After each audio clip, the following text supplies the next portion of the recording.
से कैच छोड़ना कोई भी फील्डर ये चाहता नहीं है, but it's a part of game. So हम इस चीज़ को ऑन करते हैं, और ये क्रिकेट फील्ड है, इसमें कभी अच्छा भी होगा कभी बुरा भी होगा। बट हाँ, अगर मैं वो कैच करता तो हम अच्छी पोजीशन में होते, बट ये है कि इट्स पार्ट ऑफ गेम। तो दोस्तों मिचेल मार्श महज 20 रन पर थे जब उनका कैच ड्रॉप हुआ, और वो भी उस वक्त जब उन्होंने अ, आमिर जमाल को एक ओवर में 3 चौके भी लगा दिए थे। मिचेल मार्श ने 96 रन स्कोर किए और वो फिर आउट हुए, मगर तब तक कहानी पाकिस्तान से बहुत दूर जा चुकी है। सवाल मेरा ये अब्दुल्ला शफीक पाकिस्तान की तरफ से खेल रहा है कि ऑस्ट्रेलिया की तरफ से खेल रहा है। कोई बंदा एक कैच छोड़े समझ आती है। इस बंदे ने सीरीज के अंदर मेरी आंखों के सामने 3 कैचेस छोड़ दिए हुए। जो भी कैच आ जाए, जितना इजी कैच आ जाए, इस बंदे ने कैच छोड़ना ही छोड़ना है। मेरा तो सवाल मैनेजमेंट और कप्तान से है कि इसको स्लिप में खड़ा ही क्यों करते हो। वो आगा सलमान ने कितना जबरदस्त किस्म का मिचेल मार्श का कैच पकड़ा। ये सीधे सीधे कैच छोड़े अब्दुल्ला शफीक साहब। वार्नर का सीधा कैच आया, छोड़ दिया। इस दफा तो खीरी कर दिया, मार्च का कैच छोड़ दिया। 46 के ऊपर 4 आउट से 5 हो जाने थे। ऑस्ट्रेलिया तो लगा गया था। मैच अब गिरफ्त से निकल गया या कोई चांस? मैच रिजवान आदम यहां से फारिग हो गया। ये मैं आपको बता दूं। देखें, लोग समझ नहीं रहे, वो देख रहे हैं 107 पे 4 आउट है। और खुदा के बंदे चौथी इनिंग है, चौथी इनिंग है। और सुने, नेथन लायन की है 4 विकेटें। ठीक है, चलो एक मीर हमजा को डाल लो जी कि वो निकला, यूं हुआ वो हुआ। 4 विकेटें आपके कप्तान ने, एक भी स्पिनर नहीं है। अब ये भी कह दे कि स्पेशली स्पिनर की कोई जरूरत नहीं है इस पिच पे, चले ठीक है, मान लेता हूं। जय हिंद दोस्तों, पाकिस्तान ब्रेकिंग न्यूज चैनल में आप सभी का हार्दिक स्वागत। पाकिस्तान और ऑस्ट्रेलिया के बीच में सेकेंड टेस्ट मैच एमसीजी में चल रहा है, जहां पर तीसरा दिन खत्म होते ही ऑस्ट्रेलिया ने 187 रन बोर्ड पर लगाए, जहां पर उनके 6 विकेट गए। पर सबसे चौंकाने वाली बात यह है कि ऑस्ट्रेलिया ने 241 रन की लीड इस मैच पर ले ली है। पर पाकिस्तान के पास एक अच्छा चांस था इस मैच को जीतने का, क्योंकि शाहिन अफरीदी ने पहले बार अपने ओपनिंग स्पेल में ही उस्मान ख्वाजा और मानस लबुशन को आउट कर दिया। पर जैसे जैसे मीर हमजा और शाहिन अफरीदी बॉलिंग कर रहे थे, ऐसा लग रहा था कि ऑस्ट्रेलिया के बैट्समैनों को ये पूरी तरह उड़ा देंगे, और ऐसा हुआ भी, जहां पर 46 रन पर 4 विकेट गए, जिसमें left arm fast bowler Mir Hamza ने भी 2 विकेट लिए। पर अब्दुल्ला शफीक ने हमेशा के जैसे स्लिप्स में एक और कैच छोड़ दिया, और वो भी मिचेल मार्श का, जहां पर मिचेल मार्श 20 रन पर थे, और जब उनका कैच छूटा उसके बाद उन्होंने 96 रन बनाए। दूसरे एंड पर उनका साथ स्मिथ ने दिया, जहां पर उन्होंने भी 50 रन ठोक दिए, और ऐसे ही इन दोनों ने मिलकर इस टेस्ट मैच को पाकिस्तान से दूर ले गए। वहीं पर अब 241 रन की लीड, वो भी चौथे इनिंग में, पाकिस्तान कैसे पूरा कर पाएगी। और इस ग्राउंड का स्कोर है कि कोई भी 200 के ऊपर स्कोर जाता है तो जो साइड चौथे इनिंग में बॉलिंग करती है वो जीतती है। पर ये स्कोर तो 241 के पार पहुंच गया, और अभी तक ऑस्ट्रेलिया के 4 विकेट भी बाकी है। तो क्या ये मैच पाकिस्तान के हाथ से निकल चुका है? ऐसे ही वीडियो को अंतिम तक देखते रहिए, लाइक कीजिए, शेयर कीजिए और सब्सक्राइब कीजिए हमारे चैनल को, और बेल आइकन दबाना बिल्कुल भी ना भूले। और आपकी जो भी राय हो उसे कमेंट बॉक्स में ज़रूर दें। धन्यवाद। पहली मर्तबा ऐसा हुआ कि ऑस्ट्रेलिया ने एमसीजी में 4 विकेटें 16 रन पर गंवा दी हो। उससे पहले 11 रन पर 4 विकेटें गंवाई थी। फिर 40 रन पर पहुंचे तो 5 विकेट मिचेल मार्श आउट थे, मगर कैच ड्रॉप किया अब्दुल्ला शफीक ने। तब मिचेल मार्श का अपना स्कोर 20 था। इस बात को हम आगे बढ़ाएंगे, मगर पहले अब्दुल्ला शफीक के ड्रॉप कैच के ऊपर आते हैं, और उनसे प्रेस कॉन्फ्रेंस में इस पर एक सवाल भी हुआ। उन्होंने क्या जवाब दिया, पहले आप वो क्लिप देखें, उसके बाद हम बात आगे करेंगे। मेरे ख्याल से कैच छोड़ना कोई भी फील्डर ये चाहता नहीं है, but it's a part of game. So हम इस चीज़ को ऑन करते हैं, और ये क्रिकेट फील्ड है, इसमें कभी अच्छा भी होगा कभी बुरा भी होगा।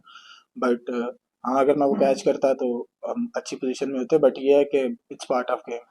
तो दोस्तों मिचेल मार्श महज 20 रन पर थे जब उनका कैच ड्रॉप हुआ, और वो भी उस वक्त जब उन्होंने आमिर जमाल को एक ओवर में 3 चौके भी लगा दिए थे। मिचेल मार्श ने 96 रन स्कोर किए और वो फिर आउट हुए, मगर तब तक कहानी पाकिस्तान से बहुत दूर जा चुकी है। दोस्तों अब मैच किसी के हक में भी जा सकता है, पाकिस्तान भी जीत सकता है, मगर पल रहा ऑफ कोर्स ऑस्ट्रेलिया का भारी है। और सवाल ये पैदा होता है कि अब्दुल्ला शफीक ही हर बार ड्रॉप कैच के पीछे क्यों आते हैं, क्योंकि पर्थ के अंदर भी ऐसा हुआ कि अब्दुल्ला शफीक ने खाजा का कैच छोड़ा और उसके बाद मेलबर्न के पहली इनिंग्स के अंदर बॉक्सिंग डे फर्स्ट इनिंग के अंदर उन्होंने वार्नर का कैच ड्रॉप किया और अब सेकंड इनिंग के अंदर उन्होंने मिचेल मार्श का कैच।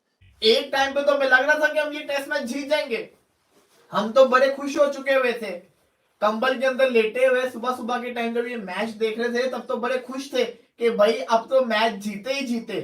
चार आउट कर दिए 16 पे। कभी सोचा भी नहीं था कि ऑस्ट्रेलिया के अंदर हम ये काम करेंगे कि उनके 16 के ऊपर 4 आउट कर देंगे।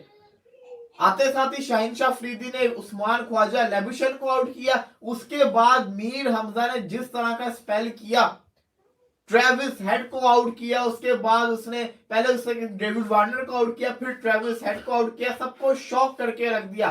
कमेंटेटर शॉक हो गई, हुआ तो हुआ क्या है, फिर क्या होता है। 46 के ऊपर 4 आउट होते हैं, मिचेल मार्श 20 के ऊपर खेल रहे होते हैं और स्लिप के अंदर कैच जाता है और अब्दुल्ला शफीक फिर कैच छोड़ देते हैं। सवाल मेरा ये, अब्दुल्ला शफीक पाकिस्तान की तरफ से खेल रहा है कि ऑस्ट्रेलिया की तरफ से खेल रहा है? कोई बंदा एक कैच छोड़े समझ आती है। इस बंदे ने सीरीज के अंदर मेरी आंखों के सामने 3 कैचेस छोड़ दिए हुए। जो भी कैच आ जाए, जितना इजी कैच आ जाए, इस बंदे ने कैच छोड़ना ही छोड़ना है। मेरा तो सवाल मैनेजमेंट और कप्तान से है कि इसको स्लिप में खड़ा ही क्यों करते हो। वो आगा सलमान ने कितना जबरदस्त किस्म का मिचेल मार्श का कैच पकड़ा, ये सीधे सीधे कैच छोड़े अब्दुल्ला शफीक साहब। वार्नर का सीधा कैच आया, छोड़ दिया। इस दफा तो खीरी कर दिया, मार्च का कैच छोड़ दिया। 46 के ऊपर 4 आउट थे, 5 हो जाने थे। ऑस्ट्रेलिया तो लगा गया था उस वक्त। मिचेल मार्श 20 पे खेल रहा था। उसके बाद मिचेल मार्श ने वो पिटाई की पाकिस्तान के हाथ से सारा का सारा मैच लेके वो चला गया। वो 20 में उसने पवेलियन के अंदर होना था, उसने 96 रन से स्कोर कर दी। 96 रन के बाद उसकी विकेट गिरती है आमिर जमाल की बॉल के ऊपर, वो भी स्लिप में कैच जाता है और इस दफा हो जाता है। उम्मीद नहीं होती इतना खतरनाक चांस होता है, लेकिन इस दफा हो जाता है। लेकिन मिचेल मार्श सारी कसर पूरी करके चले गए। लोग समझ नहीं रहे, वो देख रहे हैं 107 पे 4 आउट है। और खुदा के बंदे चौथी इनिंग है और सुने, नेथन लायन की है 4 विकेटें, ठीक है। चलो एक मीर हमजा को डाल लो जी कि वो निकला, यूं हुआ वो हुआ। 4 विकेटें। आपके कप्तान ने एक भी स्पिनर नहीं है। अब ये भी कह दें कि स्पेशली स्पिनर की कोई जरूरत नहीं है इस पिच पे, चले ठीक है, मान लेता हूं। चले यार, वो आगा सलमान जो है टी पे जाने से पहले आप देख रहे हैं कि वो शाहीन को 1 ओवर में 2-2 चौके मार रहे हैं। तो आप एक आध ओवर स्पिनर को, जो चले पार्ट टाइमर है, जड़ा भी टाइमर है, मुझे नहीं समझ आ रही कौन सा टाइमर है। पहले बाबर आजम था तो हर बंदा, I am very very amazed, everybody, field छूट रही है बाबर जिम्मेदार है, स्कोर नहीं हो रहा बाबर जिम्मेदार है, प्लेइंग 11 है बाबर जिम्मेदार है, स्लिप नहीं खड़ी बाबर जिम्मेदार है, कीपर नहीं पकड़ रहा बाबर जिम्मेदार है, आगे सलमान खेल रहा है बाबर जिम्मेदार है। और अब तो बाबर जिम्मेदार सिर्फ अपनी बैटिंग का या फील्डिंग का। और खुदा के बंदे, बाबर ने देखे कितनी कमाल की फील्डिंग की है 2 दफा। मुझे सिर्फ ये बताएं रिजवान साहब, क्या क्यों नहीं आप उसको लगा रहे आगा सलमान को, किस चीज का वेट कर रहे हैं? 200 रन तकरीबन 107 पे घेर रहे हैं, 54 वो डाले 161 हो गए। 200 की तो ये अब गिरते हैं पड़ते हैं, 200 की तो लीड हो जाएगी। आप ईमानदारी से बताएं, एनीथिंग अबाउट 200 यू थिंक कि Pakistan is able to change that down? नहीं, मैं तो बोला ना बहुत मुश्किल हो जाएगा। 230-35 कि कहां पे ऑस्ट्रेलिया के 5 आउट हो जाने थे 46 के ऊपर, वहां से ऑस्ट्रेलिया के 160 प्लस पे जाके 5वां आउट होता है। ऑस्ट्रेलिया ने बड़ा शानदार किस्म का कमबैक मारा, स्टीव स्मिथ ने बड़ा अच्छा साथ दिया, लेकिन एट द एंड होता क्या है कि स्टीव स्मिथ भी आउट हो जाते हैं, मिचेल मार्श भी आउट हो जाते हैं। अब ऑस्ट्रेलिया की 241 रन की लीड है। सवाल ये आता है क्या पाकिस्तान ऑस्ट्रेलिया के खिलाफ ये वाला मैच जीत सकता है? देखिए, अब एक ही रास्ता है पाकिस्तान का मैच जीतने का,